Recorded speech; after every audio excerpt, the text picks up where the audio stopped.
నమస్కారం అండి. మాటే మంత్రంలో నేను మీ మాధవి. అదృష్టం అంటే ఆస్తులు, అంతస్తులు కలిగి ఉండటమే కాదు, ప్రతిరోజు మనల్ని గుర్తుపెట్టుకొని ప్రేమగా పలకరించే మనుషుల్ని కూడా కలిగి ఉండటమే నిజమైన అదృష్టం.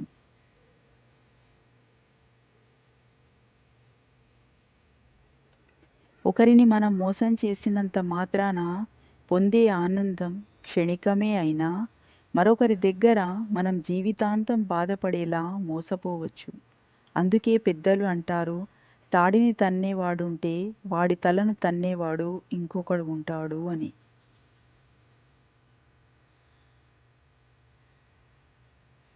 బలగం ఎంత ఉన్నా బాధల్లో ఉన్నప్పుడు తోడుగా నిలిచిన వాళ్ళే అసలైన బంధువులు.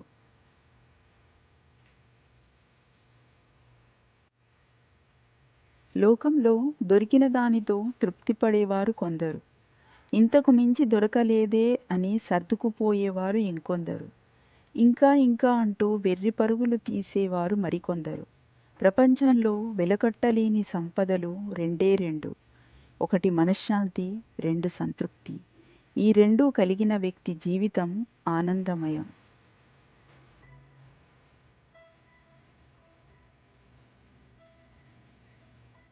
నువ్వు మానసికంగా ఎంత దృఢంగా మారితే నీ సమస్యలు అంత తేలికగా మారుతాయి.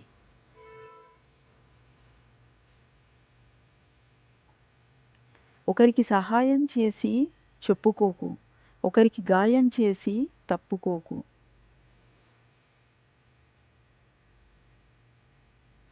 అడవుల్లో తిరిగిన రాముడు చెడిపోలేదు, అంతఃపురంలో పెరిగిన రావణాసురుడు బాగుపడలేదు. వ్యక్తిత్వం అనేది ఆస్తిలోనో అంతస్తులోనో ఉండదు, ఆలోచనలో ఆచరణలో మాత్రమే ఉంటుంది.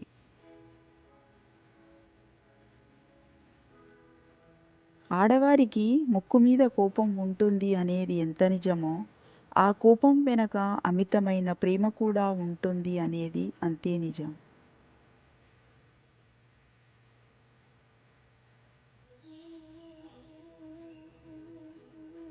కండబలం ఉన్నవాడితోనైనా యుద్ధం చేసి గెలవచ్చేమో కానీ, బుద్ధిబలం ఉన్నవాడితో యుద్ధం చేసి గెలవడం అసంభవం.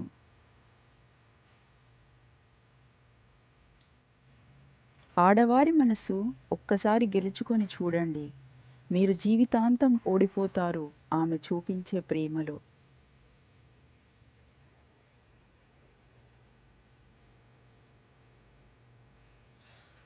నలుగురిలో ఉన్నప్పుడు చూపించలేని ప్రేమ ఒంటరిగా ఉన్నప్పుడు చూపిస్తే ఏం లాభం? ప్రేమ అనేది అందరిలో ఉన్నప్పుడు ఒకలా, ఎవరూ లేనప్పుడు ఇంకోలా ఉండదు.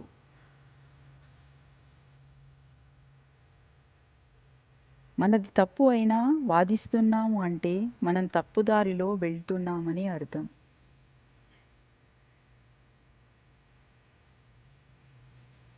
గెలుద్దాం అని వేసిన అడుగు ఇది.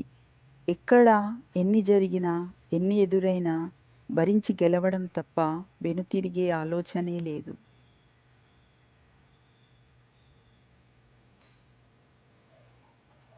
ఏ సందర్భాన్నైనా చిరునవ్వుతో స్వీకరించే వారిని ఎంతటి కష్టమైనా ఏమీ చేయలేదు.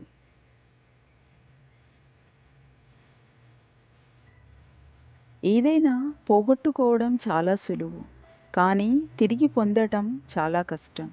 అది సంపద అయినా, ప్రేమ అయినా, నమ్మకం అయినా, బంధం అయినా. భగవంతుడిని మనం చూడాలి అని అనుకోవద్దు. మనం నిజాయితీగా ఉంటే ఆయనే మనల్ని చూస్తాడు.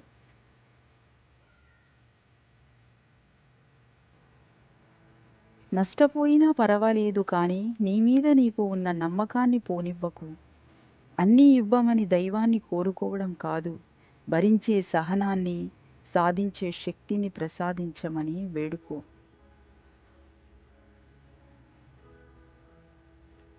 ముగింపు కూడా అందంగానే ఉండవచ్చు అనడానికి ఉదాహరణ సూర్యాస్తమయం.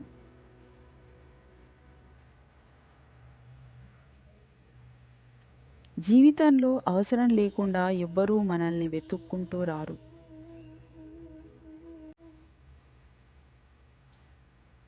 జీవితం నిజాయితీ పరులను ఏడిపిస్తుంది.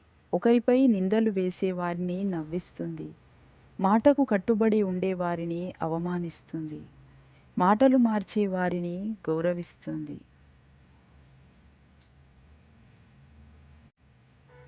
ముందుకు వెళ్ళాలని స్థిర నిర్ణయం తీసుకున్నప్పుడే దారి కనబడుతుంది. దారి చూపేవారు కనబడతారు.